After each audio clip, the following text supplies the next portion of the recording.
In a late episode of the WB sitcom Off Center, a character delivers this line. That's TV, isn't it? They cancel shows that people love, and then shows that nobody sees, they leave on. His co-star responds, we should talk about something else. A few episodes later, canceled. Welcome to the sitcom graveyard of 2002. A year so brutal for television comedies that it makes The Hunger Games look like a participation trophy ceremony. Today, we're counting down 10 shows that crashed and burned in spectacular fashion. We're going from a show that limped through 2 seasons all the way down to one that was so bad it never aired a single episode. But here's the twist that makes this story fascinating. These failures launched more future stars than most hit shows ever did. We're talking about the humble beginnings of Michael Cera, Penn Badgley, Glenn Howerton, Seth Green, Eugene Levy, John Cho. The list goes on. If you're into TV history and the weird stories behind your favorite shows, hit that subscribe button and the like. The context. Why 2002 was a massacre. Before we get to our countdown, you need to understand why 2002 was uniquely deadly for sitcoms. 3 forces collided to create a perfect storm. First, the reality TV tsunami. Survivor debuted in 2000 and completely transformed Thursday nights. Then, American Idol landed on Fox in June of 2002 and instantly became the network's biggest hit. Every single sitcom on this list had to compete directly against these juggernauts. Second, the September 11th attacks disrupted the fall 2001 premiere schedule and fundamentally changed what audiences wanted. Industry observers noted that viewers gravitated toward either more substantive programming or pure escapist reality. Quirky comedies got stranded in no man's land. Third, and this is crucial, something called vertical integration was killing shows that networks didn't fully own. If Fox didn't own a show outright, they made less money from it, so they had less incentive to promote it or give it time to find an audience. Multiple people on this list would later point to this exact issue as the reason their shows died. The result? Fox alone canceled The Tick, Undeclared, Greg the Bunny, Andy Richter, Controls the Universe, That 80s Show, Firefly, and The Grubbs in roughly a 12-month span. Overall broadcast ratings dropped about 7% between the 2001-2 and 2002-3 seasons as cable expanded. Networks got desperate. Shows got fewer episodes to prove themselves, and careers were born in the wreckage. Let's start our countdown. Number 10, Off Center, 28 episodes. It's amazing you're not still a virgin. You wanted to... Coming in at number 10, the show that technically lasted the longest, but still qualifies as a spectacular failure. Off Center on the WB. This one had serious pedigree behind it. The creators were Chris and Paul Weitz, the brothers who directed American Pie. Steven Spielberg's Amblin Entertainment was involved in production, alongside DreamWorks and Warner Brothers Television. The lead cast included Eddie K. Thomas, who played Finch in those American Pie movies, and John Cho, years before Harold and Kumar would make him famous. The premise followed 2 roommates navigating life and dating in their 20s. Pretty standard stuff, but here's where it gets interesting. Before Eddie K. Thomas got the role of Mike Platt, both Will Friedle from Boy Meets World and Josh Radnor, who would later star in How I Met Your Mother, were attached to that same part. Despite all that talent, the show was a critical disaster. Rotten Tomatoes gave Season 1 a 10% rating. Variety called out its misogynistic undertones, noting that women were portrayed primarily as conquests. The Parents Television Council voted it the second worst show for family viewing in 2002. The ratings told the same story. The pilot peaked at 3.1 million viewers, but the season average sank to 2.3 million. That ranked it at number 155 in household ratings, near dead last. It got renewed for a second season, which surprised basically everyone, then got canceled just 7 episodes in. But look at the guest star roster. Jenna Fisher before The Office, Zachary Quinto before Heroes and Star Trek, Bethany Joy Lenz before One Tree Hill, and John Cho parlayed this into the Harold and Kumar franchise and a role as Sulu in the Star Trek reboot films. Sometimes the best thing a bad show can do is put talented people in front of casting directors. Number 9. Hidden Hills, approximately 17 episodes. Humane to shoot up a cow with hormones, but if it makes me horny. Apparently he's fine with it. You guys aren't having sex lately? Number 9 is Hidden Hills, NBC's attempt at a quirky suburban comedy that nobody watched. This one premiered in September 2002 on Tuesday nights at 9:30, tucked into NBC's Tuesday comedy lineup. The premise, based on a book called Surviving Suburbia, followed families in a gated community exploring the absurdities of upper-middle-class life. The cast included Paula Marshall, who was known in the industry as something of a sitcom jinx, so she'd appeared in multiple well-regarded shows that were quickly canceled. Here's the weird thing about Hidden Hills. Its ratings weren't actually terrible. The show averaged nearly 10 million viewers and ranked 55th for the season. That's middle of the pack. But for NBC's Tuesday comedy block ambitions, middle of the pack wasn't good enough. The network ordered a full season, which surprised some observers, but then pulled it from the schedule by January 2003, with several episodes still unaired. The show did earn some recognition, including a nomination for Best Casting in a Comedy Pilot, and it developed a passionate cult fan base on early internet forums. But more importantly, look at who was in it. Tamara Taylor went on to become Camille Soroyan on Bones. Alexa Nicholas landed on Zoe 101.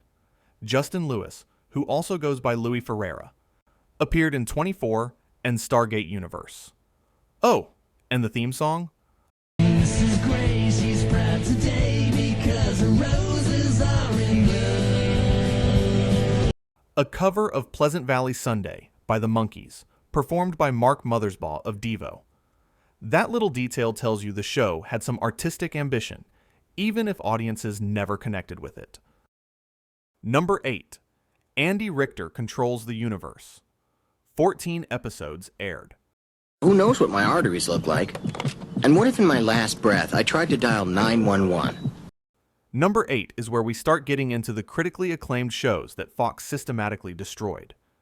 Andy Richter Controls the Universe. This single-camera comedy premiered as a mid-season replacement in March of 2002. Andy Richter played a fictionalized version of himself, an aspiring short story writer stuck working as a technical manual writer at a fictional company in Chicago. The show was genuinely innovative. Fantasy sequences, daydreams, unreliable narrator devices where scenes would rewind and replay. Time magazine called it the funniest new sitcom of the spring. Variety praised it as having the feel of a singular vision, with not a single line that felt like it was written by a committee. TV Guide would later include it on a list of 60 shows canceled too soon. The premiere pulled in strong numbers, retaining most of the audience from its That 70s Show lead-in. But Fox did everything possible to kill it. The show aired in multiple different time slots across both seasons. It got pulled from May sweeps. Fox required that Season 2 episodes be completely standalone so they could air them in any order. By the time it was canceled in January 2003, only 14 of the 19 produced episodes had actually aired on the network. Andy Richter was devastated. He'd left his job as Conan O'Brien's sidekick to pursue acting, and this was supposed to be his big break. He later reflected on how there's no rejection, quite like thinking America didn't want you. His co-star Paget Brewster said they definitely got the impression they weren't welcome on the network. Creator Victor Fresco pointed to the ownership issue. The show was co-produced by Paramount Television, so Fox didn't fully own it. According to Fresco, they went into meetings with executives trying to explain they had a show that could win Emmys if left alone. But they were arguing with bean counters who didn't care about critical praise. Richter went on to more short-lived projects and eventually returned to Conan's side. Paget Brewster became Emily Prentiss on Criminal Minds. Victor Fresco created Better Off Ted, another critically acclaimed workplace comedy that ABC canceled after 2 seasons. Director Andy Ackerman speculated the show was simply a year too soon. It arrived before single-camera comedies broke through with shows like Arrested Development, 30 Rock, and The Office. Number 7. That 80s Show. 13 episodes. Speaking of horses, you remember that girl you picked up here last month? Shut up. What's her name? Number 7 is the cautionary tale of trying to catch lightning in a bottle twice. That 80s Show. Created by the same team behind That 70s Show, this companion series was set in 1984 San Diego and followed a group of 20-somethings navigating life, careers, and relationships. And I want to emphasize, companion series, not spin-off. Despite the common misconception, there were no shared characters or storylines with the original show. The premiere in January 2002 was actually strong. 11.4 million viewers, ranking 41st for the week. But by late February, that number had dropped to around 6.67 million. The season average landed at 6.8 million, ranking the show 104th for the season. Fox canceled it in May 2002. Critics weren't kind. Multiple reviewers pointed out that the 80s simply weren't far enough away for nostalgia to kick in. The show was created too soon. IMDb users gave it a 4.8 out of 10. But here's the story that makes this show legendary in TV history. The lead role went to Glenn Howerton. A guy named Charlie Day auditioned for a different role and didn't get it. But Howerton and Day met on the car ride back from auditions. That friendship led directly to them co-creating It's Always Sunny in Philadelphia, which premiered in 2005 and became one of the longest-running live-action comedies in television history. Howerton later said he had a great time on That 80s Show and that the experience was extremely formative. He needed to do that show before he could have done It's Always Sunny. He needed to get it out of his system. Other cast members did well too. Chyler Lee became Lexi Gray on Grey's Anatomy and Alex Danvers on Supergirl. Even one of the co-stars who left acting entirely did something interesting. Tinsley Grimes went on to become a medical student studying psychiatry. Number 6. Greg the Bunny. 11 episodes aired. We can sing and dance, and we don't need pants. See what you... Number 6 is the puppet show that was years ahead of its time. Greg the Bunny. The premise was wild. In a world where puppets, called fabricated Americans, coexist with humans, a puppet named Greg lands a role on a struggling children's TV show. The series explored puppet-human relations as a metaphor for discrimination, while also being a behind-the-scenes showbiz satire. The human cast was stacked. Seth Green, Eugene Levy, Cera Silverman. The executive producer was Stephen Levitan. The characters originated on a Manhattan public access show created by people including Sean S. Baker, who later became an acclaimed filmmaker with movies like Tangerine and The Florida Project. The premiere in March 2002 pulled 10.1 million viewers, making it Fox's second most watched show of the week, but ratings declined to around 7 million by late April. Fox officially canceled it roughly 1 month into its run. The show aired in 5 different time slots during its brief life. That's a classic sign of network mismanagement. It got pulled from May sweeps, and remaining episodes were burned off over the summer. Only 11 of the 13 produced episodes aired on Fox. Creator Dan Milano compared its fate to Star Trek and Twin Peaks. Shows too good for TV that got pulled barely a month into their runs, despite great reviews and small but growing audiences. There were major creative conflicts behind the scenes too. The network promoted it as a puppet show for adults, but internally insisted on toning down edgier material. This reportedly left everyone confused about what the show was supposed to be.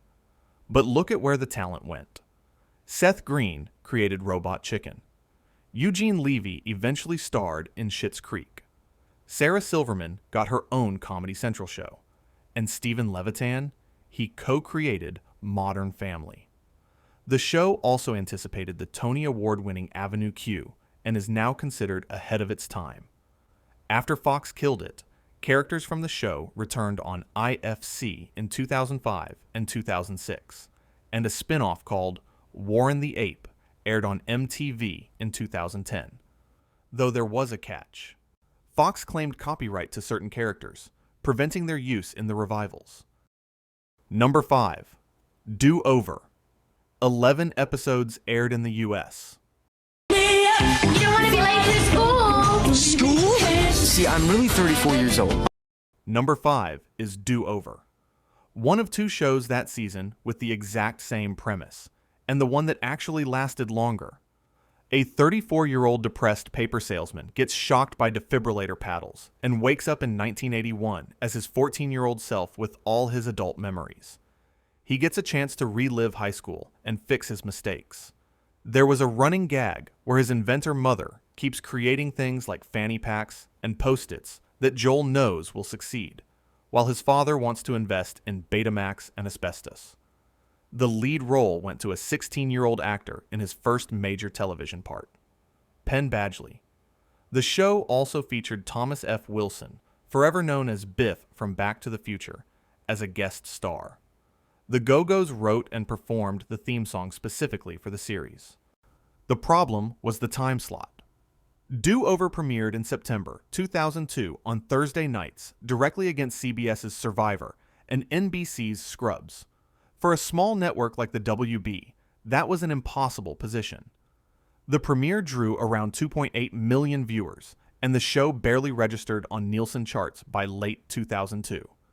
The WB pulled it in December after 11 episodes. 4 more episodes had been filmed, but never aired in the United States. They eventually showed up on Channel 4 in the UK in September 2008. Critics were mixed. Some praised its distinctive blend of nostalgia spiced with dread. Others said the comedy was rushed and overstated. But Penn Badgley's career arc is remarkable. After Do Over, he starred in 2 more short-lived WB shows, The Mountain, The Bedford Diaries. So he later said he was tired of television by age 20 because of all these failures. Then he got cast as Dan Humphrey on Gossip Girl in 2007, and more recently as Joe Goldberg on Netflix's You. The failed shows were his training ground. Number 4. The Tick. 8 episodes aired. Combustible justice, good one. And his sidekick! Number 4 is the cult classic that Fox murdered, the live-action version of The Tick. Barry Sonnenfeld, the director of Men in Black, cold-called Tick creator Ben Edlund to propose a live-action adaptation. Edlund initially said no because he thought it was impossible, but Sonnenfeld was persistent, and they completed a pilot in May of 2000. Fox then sat on it for over a year before finally airing it in November 2001. The concept was described as Seinfeld with superheroes. Patrick Warburton played the Tick, a dim-witted but lovable hero. Most episodes focused on the characters' mundane lives, with superhero battles occurring off-screen due to budget constraints. The costume was so elaborate that a new suit had to be created for each episode, with the antennae remote-controlled by a puppeteer. The show debuted just 2 months after September 11th, which may have hurt its quirky tone, and Fox scheduled it on Thursday nights at 8:30, directly against Survivor and NBC's must-see TV lineup, including Friends. The ratings were consistently poor. Adding to the problems, Fox didn't own the series. Columbia TriStar produced it. Patrick Warburton has been vocal about this for years. He said Fox apparently didn't have a clue and murdered the show. He argued Sunday Night with Fox's animated comedy block would have been a much better fit. He also pointed out that the show cost more than reality shows, and executives just weren't going to give them a shot because of that. Nestor Carbonell, who played Batmanuel, reflected that the show could have been nurtured a little bit more. Barry Sonnenfeld called the pilot the best thing he'd ever directed. After 8 episodes aired, Fox canceled it in early 2002. A 9th produced episode was withheld from the original run. but the DVD release in 2003 turned it into a significant cult classic. IMDb users rate it 7.7 out of 10.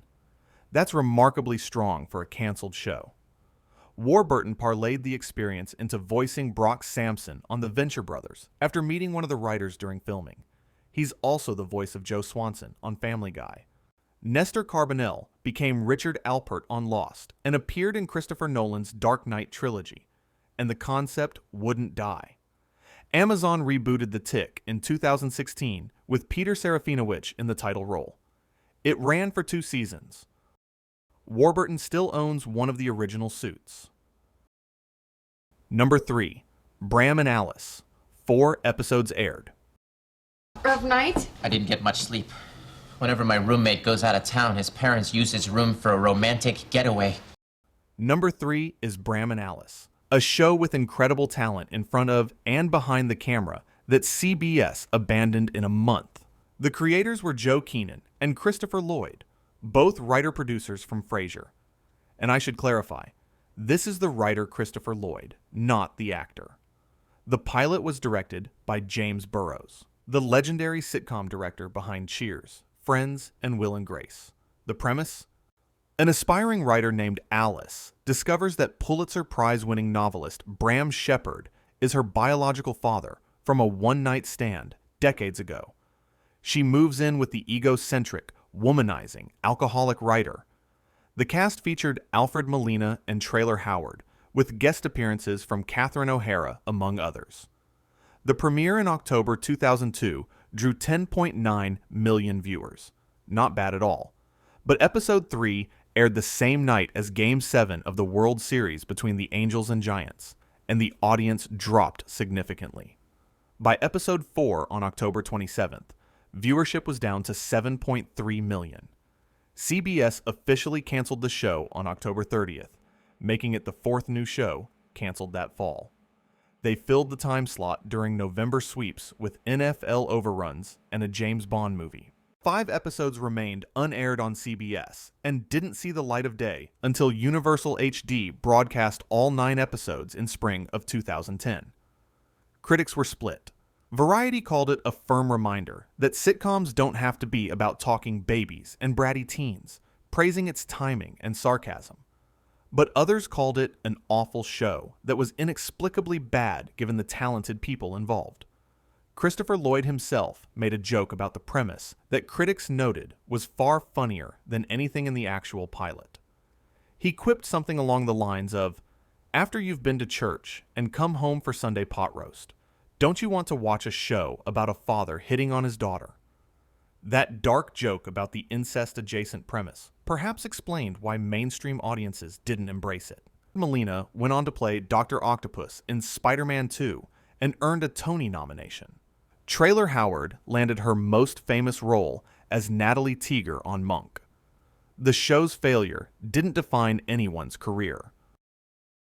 Number 2, That Was Then. 2 episodes.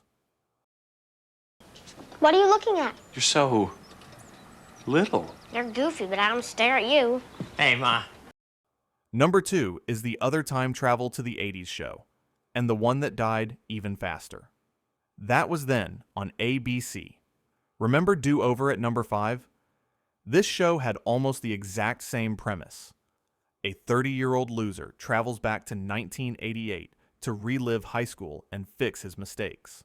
Both shows premiered the same fall on different networks. That Was Then was an hour-long dramedy on ABC. Do Over was a half-hour comedy on the WB. The cast included Tyler Labine, Jeffrey Tambor, and in an unaired episode, Glenn Howerton. Yes, that Glenn Howerton from that 80s show who went on to create It's Always Sunny.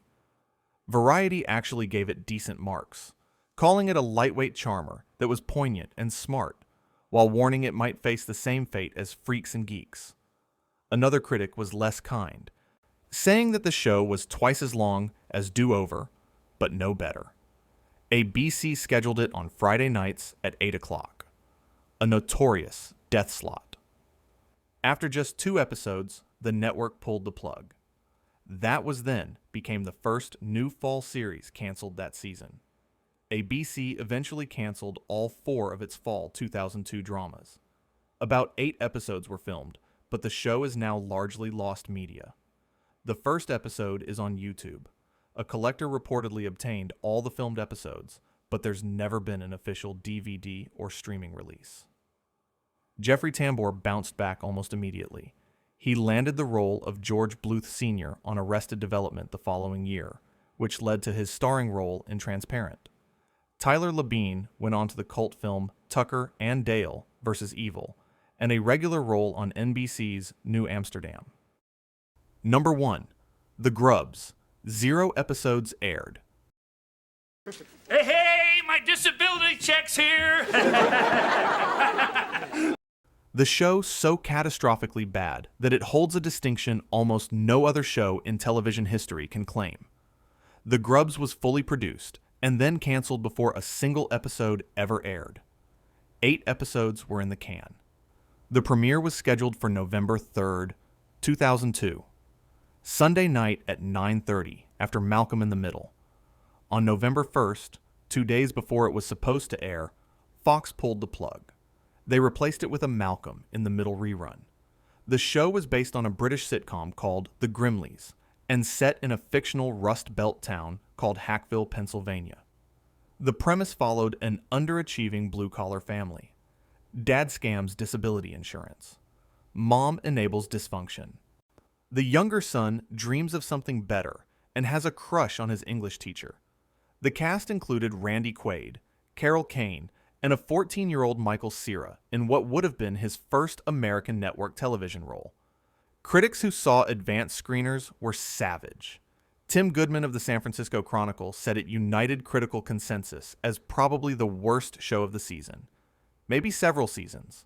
The Deseret News called it the worst piece of junk any network was debuting. Incredibly awful and painfully unfunny. TV Guide called it a repellent comedy about a repugnant family. Daily Variety ran a poll of TV critics who voted it the worst new fall series of 2002. The warning signs were there early. Fox originally ordered 13 episodes, but cut the order to 8 in September, citing economic reasons. After seeing episodes beyond the pilot, executives apparently decided that even burning off the show would damage the network. The pilot was leaked online to archive.org in October 2017. The other 7 episodes have never surfaced publicly. This is partially lost media, a show that almost nobody has ever seen.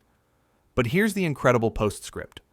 Michael Cera used this disaster as his audition tape for Arrested Development, which premiered in 2003 and launched him towards Superbad, Juno, and Scott Pilgrim vs. The World. Ricardo Chavira, who played a coach on the show, went on to play Carlos Solis on Desperate Housewives for 8 seasons. The worst show of 2002. A show so bad it never aired, still managed to launch major careers. Conclusion. So there you have it. 10 shows that crashed and burned in the sitcom graveyard of 2002. From Off-Center's 2-season crawl to death, all the way down to the Grubbs getting executed before it ever saw daylight. But here's what makes this story more than just a list of failures. Look at the names that emerged from this wreckage. Michael Cera, Penn Badgley, Glenn Howerton, Charlie Day, Patrick Warburton, Nestor Carbonell, Seth Green, Eugene Levy, Sarah Silverman, John Cho, Paget Brewster, Jeffrey Tambor, Chyler Lee, Tamara Taylor, Alfred Molina. Stephen Levitan went from Greg the Bunny to co-creating Modern Family. Victor Fresco's innovative work on Andy Richter paved the way for the single-camera comedy revolution. These shows failed commercially, but they were launching pads, training grounds, the places where future stars figured out what worked and what didn't, and some of them were genuinely ahead of their time. The Tick predicted the superhero boom. Greg the Bunny anticipated Avenue Q. Andy Richter controls the universe, pioneered techniques that Arrested Development would perfect a year later. The networks in 2002 were so busy chasing Survivor and American Idol that they abandoned quirky comedies left and right. They prioritized shows they owned over shows they didn't. They shuffled time slots and refused to let audiences find these programs. But the talent survived. The talent thrived. And now, more than 2 decades later, we can look back at this graveyard and see it for what it really was. A garden where the seeds of future greatness were planted in the soil of spectacular failure. Thanks for watching. If you enjoyed this trip through television history, hit subscribe and let me know in the comments which of these shows you actually remember watching. I'll see you in the next one.